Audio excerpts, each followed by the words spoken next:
కృష్ణా జిల్లా పెన్మలూరు మండలంలో కృష్ణానది కరకట్టపై అక్రమ కట్టడాలు మధ్యతరగతి కుటుంబాలకు చిక్కులు తెచ్చిపెడుతున్నాయి.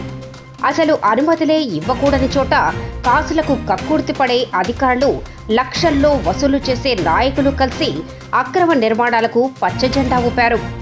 ఇదే అదునుగా పెద్ద పెద్ద రైలు బోగిల్లాగా సూర్యుడు కూడా లోపటికి తొంగి చూడలేని విధంగా ఇళ్లను నిర్మించి అమ్మకానికి పెట్టారు.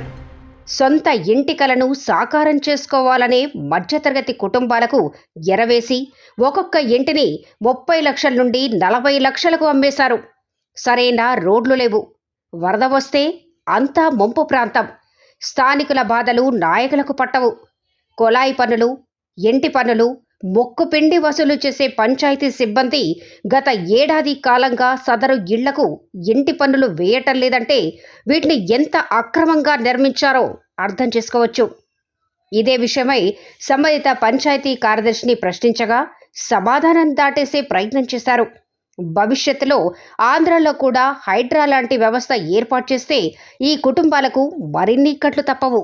4 నెలల నుంచి ఇక్కడ ఉన్నాము. మేము ఏదో రెక్కల కష్టం చేసుకుని వచ్చి కొనుక్కున్న వాళ్ళమే. పర్మిషన్ లేదని ఇప్పుడు అంటున్నారు. మేము కొనేటప్పుడు పునాది వేసేటప్పుడు అయినా తీసేయాలి కదండి. అప్పుడేం చేశారండి? అంటే పునాది వేసేటప్పుడు రాకూడదు ఆ విషయం. ఇప్పుడు అంతా మునిగిపోయినాక మీరు పర్మిషన్ లేదు తీసేస్తామంటే మా పరిస్థితి ఏంటి? 1000 మంది కొనుక్కున్నాం. ఒకళ్ళం కాదు, 250 మంది ఇప్పుడేమో మీరు మా సంబంధం లేదన్నట్టు మాట్లాడితే మా పరిస్థితి ఏంటి? దాదాపు 30 లక్షలు 40 లక్షలు పెట్టాము ఒక ఇంటి మీద. పంచాయతీ వాళ్ళు నిర్ణయాలు తీసుకుంటున్నారమ్మా? పంచాయతీ వాళ్ళ నిర్ణయాలు వాళ్ళు ఎవరు రారండి, ఎవరు టైం ఇచ్చారండి. 5-6 నెలల తర్వాత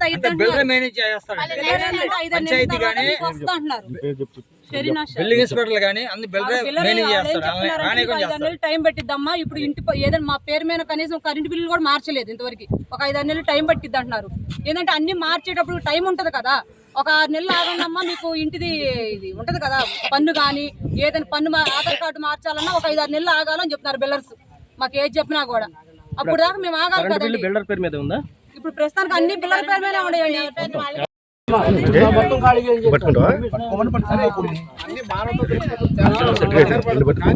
నదిలో ఇల్లు కట్టేసి నన్ను రక్షిస్తుందంటే అది తప్పది. నదిలోకి ఎందుకెళ్ళాలి?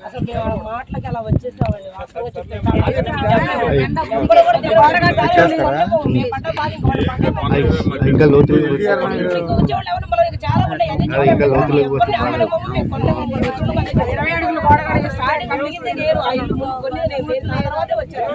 ఒక్కసారితో పోయేది కాదమ్మా. ఈ జీవితాంతం మీరు బతుకున్నంత కాలం బాధపడాల్సింది. మేము అమ్ముకుని వెళ్ళిపోవాలి. అలాగే చెయ్యాలి.